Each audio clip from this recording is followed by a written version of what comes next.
Admire yourself. Humility is a sin. Look at yourself in the mirror and admire every part of your body. I don't care how you look like. I don't care if you're fat, you're curvy, thin, slim, I don't know, pear-shaped, figure eight, whatever figure you have. You have stretch marks, you have scars on your face, like I have scars on my face, like I have pimples on my face. I don't know, whatever it is that you look like today. Look at yourself in the mirror and look at yourself naked in the mirror until you love yourself. You look at yourself until you desire yourself. Look at yourself until you admire yourself. You can't ask somebody else to do this for you. You can't ask another person to admire you and tell you that you look beautiful if you don't do it yourself. And even if they do, you're not going to believe them. It is humility that is the real sin. People come into your life telling you that you need to be humble, you need to be this, trying to get you to downplay what you have. You could be beautiful, you could be physically beautiful, you could be intelligent, academically intelligent, or spiritually intelligent, or emotionally intelligent, or you could have like spatial intelligence where you only have to go to a place once and you can remember everything about that place. That's attractive. You could have a skill or a talent. You could be good at bringing people together. You could be good at making people laugh. You could be whatever it is. You could be good at cooking or whatever it is a gift that you have. Somebody else coming into your life, and a lot of us have undergone that. Since we were young, we are told to humble ourselves, downplay ourselves, and this is why you grow up and then you still downplay yourselves. You cannot express yourself while you're at work.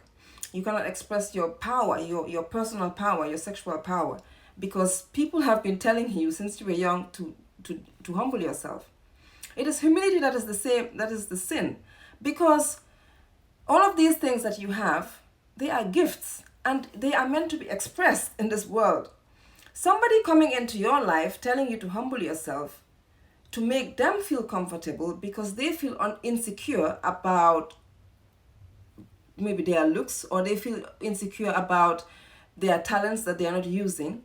And when you use yours, they feel like you're exposing their weakness, or you're exposing the fact that they are not using it. That's not your problem. You're not supposed to play humble to make other people feel comfortable. And people that feel uncomfortable are going to feel uncomfortable anyway. It doesn't matter what you do. But the point I'm trying to make is that that's not your job, and that's the sin. Because as a human being who is on this earth, who is a spiritual being, a god, a goddess, you're supposed to express yourself in all of your glory. You're not supposed to play humble to your gifts and to your talents. You're not supposed to play humble in expressing yourself, because that's not why you came here. That's not how you add to the world. That's not how you give out your gifts for other people to share them to in the world. If when you play humble and you downplay your gifts and you diminish them, then you cannot share them with other people. So that is the real sin, and that's what's going to hold you back. So people coming into your life telling you to humble yourself, tell them that that's a sin. I'm not doing that. I'm not here to humble myself. I have gifts and talents that I need to express. And if that makes you uncomfortable, then you need to go and work on why it makes you uncomfortable. Go sit in a room and be there alone and figure out, and don't come out until you figure out why that makes you feel uncomfortable. Because that's the only reason. Let's think about it. Why would someone come into your life and tell you to humble yourself? Other than the fact that they feel threatened, or it makes them feel uncomfortable. That's the only reason, So, admire yourself. We are not taught how to do this. Like I said in the other video, we live in a world that does not encourage us to look inside of ourselves for our source of power, for our source of godhood.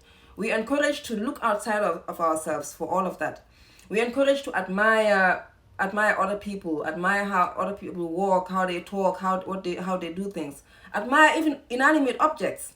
Admire cars, admire houses, admire diamond rings, admire, Chanel bags, Birkin bags and all that.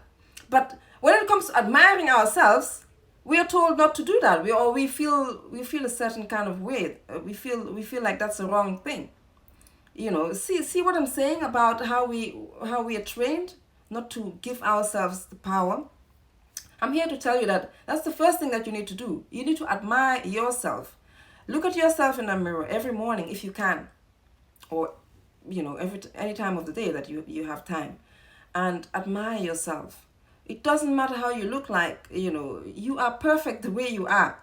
The standard of beauty is not a standard. It's a facade. It's something that somebody came up with, and that's, I don't want to go into all that because that's going to be a topic of its own. So yeah, like I said, you have to have the skill first. In order to ignite your sexual power, you have to be able to admire yourself. You cannot get admiration and appreciate admiration from other people if you don't do it yourself. And igniting your sexual power, admiring yourself is part of that. Giving yourself admiration, looking at yourself like you want to have sex with yourself, being so enamored with yourself, being preoccupied with yourself. That doesn't mean you disregard everybody else, because that's what people hear when things like this are said. That doesn't mean that. But you've got to keep your cup full. I think that's a biblical term. You've got to keep your own cup. Your own cup needs to be full. What runs out of the cup is for other people, but what's in the cup is mine. That's for me. And I have to give that to myself. I can't ask anybody else to give it to me. So, like I said, yeah, admire yourself. Don't listen to people try to humble you, telling you that you need to be humble, you need to downplay yourself, you need to do this, they're only saying that to make themselves feel comfortable. This is how selfish people are. They're asking you to do something that will make them feel comfortable. That's the only reason. It's self-serving. It's not even for you. So don't even listen to people like that. Just know what you know and keep it moving. All right. Okay. Bye-bye.